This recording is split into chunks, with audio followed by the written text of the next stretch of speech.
Ho ho ho and welcome to the gallery. Today we will be painting the Red Gobbo. Gobbo? Gobbo. Gobbo. Gobbo. Red Gobbo. Gobbo. Gobbo.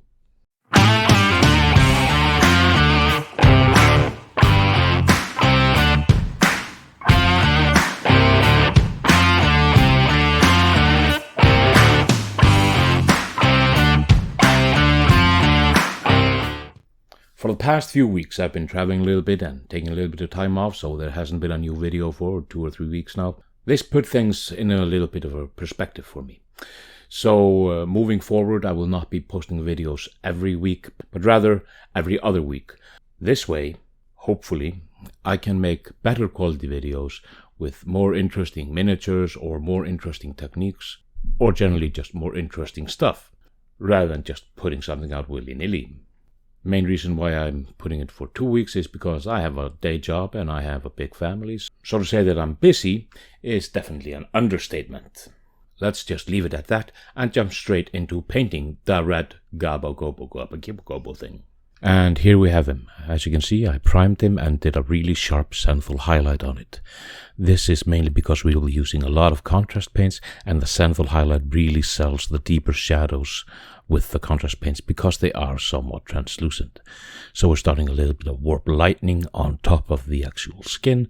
We'll be putting a little bit of highlights later on, but first it's just getting the base coats down, and most of them are actually just done with the contrast paints, really working with the zenithal. That's the main key here, and we'll get some interesting shadows out of it. Then we're moving on to the cloak, and this is Flesh Terror's Red. We will also be using Blood Angel's Red, but that will be for the squig to get a little bit of variant, but still that Christmassy red color. And as you can see, I'm putting it a little bit thick on, but that's fine because the white ink is a little bit lighter than the actual contrast base paints that you have, the Wraithbone and the Grazier. It is white, and on top of the black primer, it's gonna look really, really nice because you get the deep shadows and the crisp highlights just from the zenithal. And like you see, there's a darker underneath, and just on top of the cloth, it's immediately a little bit lighter, and it makes for a nice and fun look. Of course, over the coat and over the squig, all the big surfaces, we will be putting a little bit of color on top of that, just to get that smoother color, because the contrast can dry a little bit blotchy here and there. I'm sorry, in this video the lighting was all over the place, mainly because my camera decided to do some shenanigans while I was painting, and therefore sometimes it's bright, sometimes it's dark. It's just like life is generally. But as you can see, it's a slightly lighter, happier red, not as leathery on the actual squig, and that's fine. Main idea is to be careful not to paint it where you don't want it to go. Of course you can fill in where you painted where you don't want to go with white or with a contrast based paint or whatever you feel like, but if you really watch out where you're painting it, you can do it so much quicker because you're always painting over the base coat, and you don't have to worry about what's happening underneath. And now the 3 main colors are done. And now we enter our darker phase of painting. We're putting in a little bit of Black Templar on the pants, getting them really, really darkened down. And then we're going to be putting a little bit of brown. I think it was Wildwood that I put on the boots. Just a little bit of variant. It's still quite similar. It's dark. It's not as black. And also a little bit of Wildwood here on the branches. Because why not? Using the same colors makes it for a quicker paint job. Also on those brambles that are going from his mouth, we're painting those up with the same color. It will be mainly down to a little bit of highlighting here and there that will keep things going. And now a little bit faded again, because why not? And now we're putting Cygor brown on the horns of the squig, well, the antlers on the handle of the thing.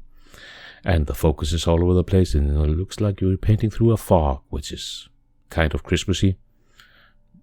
Or not, I don't know. I live in Iceland. Everything's weird here at this point.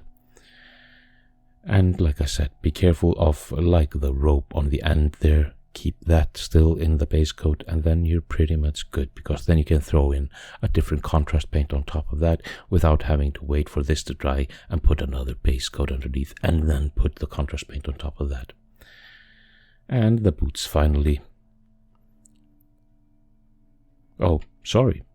The boots are Black Templar and the pants are Wildwood. Well, the more you know. Good thing I just painted him yesterday and now I have no idea what I was doing. Well, that's fun. And now dark again, because why not? The camera is going haywire. And this time it's just skeletal horde on over all the ropes and bandages, or whatever you call wrappings, whatever you want to call them on him. And it's here and there, a little bit here, a little bit there. And it's gives a nice fun color because of, like I said, the sharp zenithal highlight. It will look quite nice. And also over the teeth, the claws, both the teeth of the squig and the teeth of Mr. Red Gobbo as well. And this is just a base coat. We will be highlighting this up quite a lot later on. And apparently the sun came out and now we have a lighter image in the fog. I have no idea what's happening with the camera. It's probably my fault, and he has a couple of badges because he's won them somewhere. I have no idea how, but we'll put one blue and one yellow. We'll put a little bit of shade around that later on just to make it a little bit more clear. And now we're doing the fun part, which is the fire and the smoke, and we're wet blending contrast paint over the zenithal highlight. We're starting out with a little bit of yellow, which almost looks black in this awesome camera work I'm doing, and then a little bit of orange. And we're mixing that a little bit together so it makes a better translucent switch between the two colors. And then later on we're putting a little bit of black on the end and mixing that into the orange. We'll be throwing in a little bit of yellow highlights later on just to get a little bit of more highlight into this, because it's kind of muted when it's just over the base coat. Contrast paints are good for what they are, but they aren't bright most of the time. And now we're throwing a little bit of green. It's warp lining again, just on those small leafy bits on the branches underneath him, just to get it a little bit more Christmassy and fun. And of course, he has a big gaping mouth, so let's put some volupus pink in there, get some nice pink going. Both on the inside of the mouth and of course on his gums. Now a little bit of volupus pink went on the teeth, but honestly not too worried about it. This was a quick paint job because I had him on my desk and I had to finish him for myself, well, and for this video of course, before Christmas. So a little bit went on the teeth. Maybe he just has a gum disease, I don't know. And now we're highlighting a little bit on the skin. It's not the perfect green to use, but it was the only green that wasn't really tacky and disgusting after standing around on my desk for too long. And I'm using their can't even remember what green I was using, but it was nice green. And then a little bit of edge highlighting here and there on his cloak with a little bit of flat red. I mean, it's such a dark red that the layer of flat red actually highlights it quite well. And on the flatter surfaces, just feather in a little bit of the red just to get a little bit of a smoother red color there. But of course, keeping the shadows where we had the black undercoat and the original contrast paint, keep that still in the darker shades, so we're not putting any red there. And then of course we will be doing the same thing for the squig, but for the squig we're using orange fire because we want him a little bit more orange looking. So orange fire on the squig against the flat red of the coat, and you get distinct two different tones of red, and it looks much more dynamic, and I'm not going to use the word real, but fun, at least fun. And that's the name of the game. We're doing this for fun. We're not doing this for any awards because nobody's winning awards with this guy in this paint job. But he'll look fun on yourself or with your Christmas decorations on top of the tree. A very small tree so you can see him, but on top of the tree if you want. And then highlighting those little badges on him and a little bit on the actual bomb, so it'll look a little bit more like fire. And that's a really quick way to get those smoke fire looks going on those fiery plumes that are on many models. Just 3 contrast paints and then slapdash highlights here and there, and you're pretty much set with those smoke plume bombs with so many goblins and chaos you guys have. And a little bit of color here in the eyeballs of the squig, because he has eyeballs and they need to be colored in. And then a little bit of white mixed with bone white, and in less and less amounts, so we get some teeth popping on this guy, so they look more dynamic, especially because he has such dark elements with the red skin and the dark green skin and the red cloak.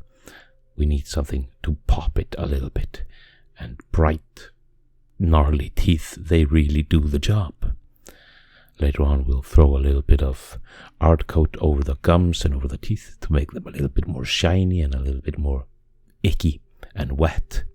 And then a little bit of white also on the teeth of the goblin and on the claws, of course, and highlight the gums a little bit with the Emperor's Children's paint. Get them a little bit more shiny and disgusting. And he's looking like a happy little chomper.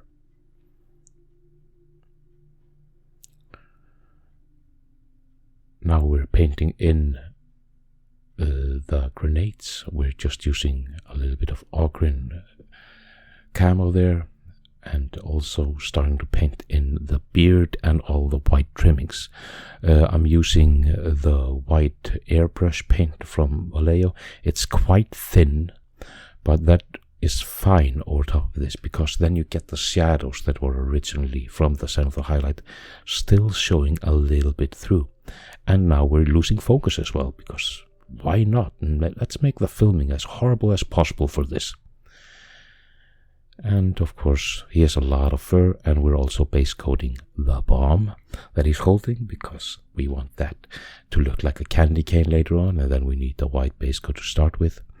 And we'll also be painting over the entire snow-covered ground underneath him, and we'll also be painting that a little bit later on with more white, because we want it a little bit whiter than his collar and everything, because this is pure lovely white snow that he's about to desecrate with that squig hopper and all those bombs. But like I said, and like you see, that paint is quite translucent, so we are still getting the shadows, but we're gonna use 2 or 3 coats on the base to get it nice and white. Then a little bit of grey mixed into the white, just to differentiate between the beard and the collar, because it was looking like a white blob on his face. And that's definitely not what we want. We want some sort of depth. Even though we're going quick and easy, depth is still fun. And now flat red as stripes on the candy cane bomb, and it's just turning it around and continuing on until you get something that you feel okay with. It's simple and easy and done. A little bit of null oil here just to get some recess shades where we want them, around those medallions, around his teeth, to get a little bit more highlight, well, a little bit more shadow into the mouth, and again a little bit into the beard, just to get those curly white strings looking very, very sharp. And a little bit here to make the shadows darker where we want them. Mainly on the lighter bits, on the bombs, on the grenades, and on those wraps, just to get the shadows a little bit darker there, get a little bit more look to it around the eyes of the squid. It's not everywhere, just find where you feel like it's missing a little bit of definition, and just add it there, and that should be enough for simple paint jobs like this. And now we're starting on the metallics. They're quite simple. We're painting a bunch of stuff in silver, all the baubles, the light string lights on the brambles, the metallic bits, the gun, the glasses here and there. Just putting some silver on there, and I'm using Vallejo airbrush silver because it's so smooth. I love it. And then for gold, we'll be using retributor armor, and we'll be putting that a little bit on the gun, on the star on his hat, on the star on the branch behind him, just to get some Christmassy shiny bits going as well. And that's quite simple. After we finish this off, we're going for the baubles. We'll be using contrast paints. Yet again, this is mainly done with contrast paints. Like I said, we're doing it quick and simple. We'll be using contrast paints on the baubles just to get some fun look going. We'll be using Talisar blue, Terradon turquoise, and a little bit of pink as well, just to get some shininess. If you put it on thin enough, it'll look like a lovely shiny glass bauble, and that's what we want. A little bit here on the glasses as well, and on the string lights on his side we're putting a little bit of yellow, and that makes it look like slight lights. We're not doing any oversell for this guy, just making him look fun. And then again with a little bit of oil here on the rest of the silver bits and on the gold bits, just to get a little bit of definition on it. And with the shade, like I said, like you see, I put a lot on it, but you can always take it away a little bit later on, so it looks a little bit nicer.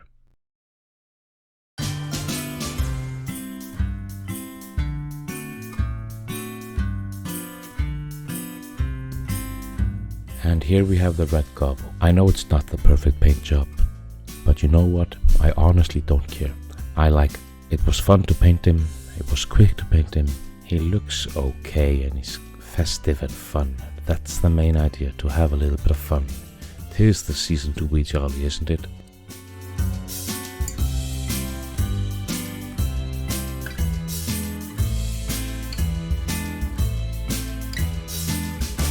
Thank you very much for joining me here today. There are links in the description for all kinds of stuff, social media and various tidbits. You do with it what you will. Like, share, and subscribe, and make a list, and check it twice. But until next time, happy holidays.